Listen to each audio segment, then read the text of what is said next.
వాంఛితార్థ ప్రదాయిని. నేను కొన్ని కోరికలు కోరచ్చు, అమ్మవారు ఇవ్వదు. ఎందుకు ఇవ్వదు? ఒరే, నీకు ఈ అనుభవం వస్తే నీ జీవితంలో అన్నీ పాలుకావు, కొన్ని విషయాల్లో నువ్వు జాగ్రత్తగా ఉండాలన్న అనుభవం ఒకటి నీకు నేర్పాలని అనుకుంటున్నాను, అందుకు నీకు ఇలాంటి అనుభవం ఇచ్చానని అమ్మవారు నన్ను జాగ్రత్త నేర్పుతోంది అని తీసుకుంటే నీకు ఇబ్బంది కాదది, లేకపోతే చతికిల పడిపోతావు. కాబట్టి బుద్ధిని వినియోగించుకోవడం అన్నదే మనుష్యుడి యొక్క ఉద్ధరణకు కారణము.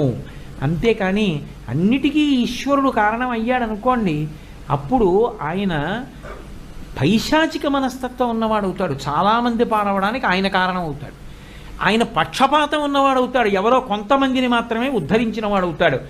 ఆయనకి రాగరహితుడు, ఆయనకి ఎవరి యందు పక్షపాతం లేదు, ఎవరి యందు ద్వేషం లేదు. ఆయనకి కావలసింది ధర్మం ఒక్కటి. అలా